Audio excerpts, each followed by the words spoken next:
Donald Trump വന്ന മൂപ്പര് എന്തൊക്കെ ചെയ്തു കൂട്ടാൻ നമുക്കറിയില്ല. പക്ഷെ ഒരു നല്ല കാര്യം ചെയ്ത് എനിക്ക് അംഗീകരിക്കേണ്ടി വരും. എന്താ? അദ്ദേഹം പറഞ്ഞു 2 ജെൻഡറേ ലോകത്തുള്ളൂ, മെയിൽ ആൻഡ് ഫീമെയിൽ. ട്രാൻസ്ജെൻഡർ എന്ന പരിപാടി ഒച്ചപ്പാടുണ്ടാക്കി വരാൻ നിൽക്കേണ്ട, ഒരൊറ്റ കുട്ടിക്ക് ഒരു ആനുകൂല്യം തരൂല.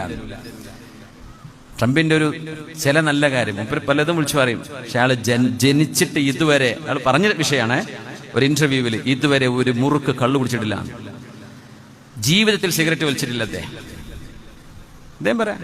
എനിക്ക് എൻ്റെ ഒരു സഹോദരനുണ്ട്, അയാളുടെ പേര് ഫ്രെഡ് എന്ന, എന്റെ ജ്യേഷ്ഠൻ, നല്ല മനുഷ്യ, he was A very good brother. പക്ഷെ കള്ളുകുടിയനാണ്, കുടിച്ച് ജീവിതം തകർന്നു. എന്നോട് പറയും, ഡൊണാൾഡ് നീ കുടിക്കരുത് കേട്ടോ, ജ്യേഷ്ഠന്റെ ഉപദേശം. ട്രംപ് സ്കൂളിൽ പോകുന്നൊരു മോനുണ്ട്, 8 വയസ്സുള്ള മോനോട് പറയുന്നുണ്ട്, my son never drink in your life. ആൽക്കഹോളോ മദ്യമോ ലഹരിയോ നിന്റെ വായിലൂടെ കടക്കരുത് നിന്റെ ജീവിതത്തിൽ. സ്മോക്ക് ചെയ്യരുത്, കുട്ടിയോട് പറഞ്ഞു കൊടുക്കുക. അപ്പൊ അദ്ദേഹത്തിന് ചില നന്മകളുണ്ട്, ആ നന്മകളിൽ നമുക്ക് പറ്റുന്നെടുക്കാം. നന്മയെ നന്മയായിട്ട് നമ്മൾ അംഗീകരിക്കണം, അല്ലേ? അദ്ദേഹം കൊണ്ടുവന്ന ആദ്യത്തെ അദ്ദേഹത്തിന്റെ പ്രഖ്യാപനം അതാ, ആണും പെണ്ണേ ഇവിടെ ഉള്ളൂ. ട്രാൻസ്ജെൻഡർ എന്ന് പറഞ്ഞൊരു ജെൻഡർ ഉണ്ടാക്കണ്ട.